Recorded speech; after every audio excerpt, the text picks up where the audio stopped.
Alors, une petite interview de Lewis Hamilton. Je n'aurais qu'un seul titre si j'étais resté, pas racheté, chez McLaren. Il revient sur les raisons de son passage chez Mercedes.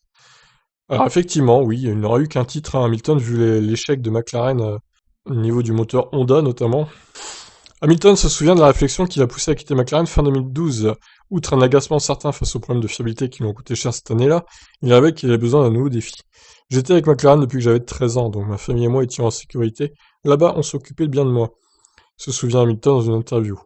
Mais je pense que McLaren avait cette histoire incroyable. Ils avaient des championnats multiples, ils avaient énormément de succès. J'avais l'impression que je n'aidais pas à bâtir quelque chose. C'était déjà une équipe illustre, ils avaient déjà énormément de succès.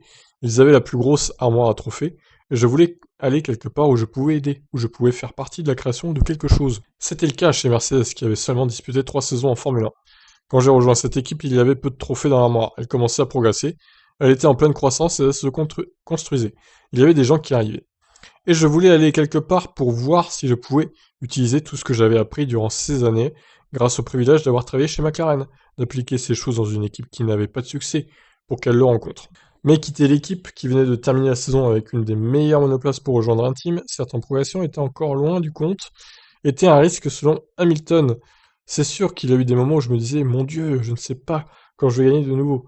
J'ai vraiment dû analyser les pour et les contre, mais pour moi, il fallait prendre ce risque. Il a tellement eu raison au final.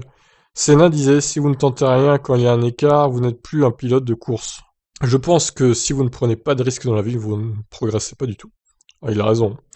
De 2013, Hamilton a gagné une course et Mercedes a terminé vice-championne des constructeurs derrière Red Bull. L'année suivante, avec l'arrivée de la réglementation hybride, l'équipe a écrasé le championnat et notamment McLaren qui avait pourtant un V6 Mercedes.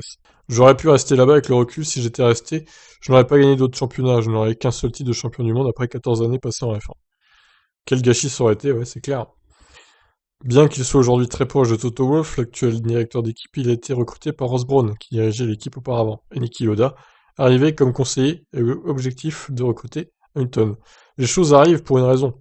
D'une manière ou d'une autre, je suis vraiment reconnaissant d'avoir pris cette décision. J'ai fait cet acte de foi. C'est grâce à des gens comme Niki et à son âme, et Ross, ainsi qu'à Mercedes qui a cru en moi.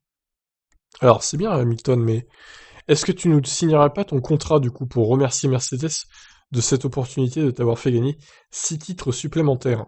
Moi je dis ça, je dis rien, hein. En tout cas, oui, effectivement, il aurait pas eu la même carrière s'il était resté chez McLaren. Et c'est celui qui aurait remplacé Hamilton, donc chez Mercedes, qui aurait été à sa place, qui aurait empoché tous les titres. Ou peut-être Rosberg, hein, finalement. Je sais pas contre qui Rosberg aurait été au final, mais peut-être que Rosberg aurait battu ce pilote. Et Rosberg serait avec 3 ou 4 titres, ça se trouve.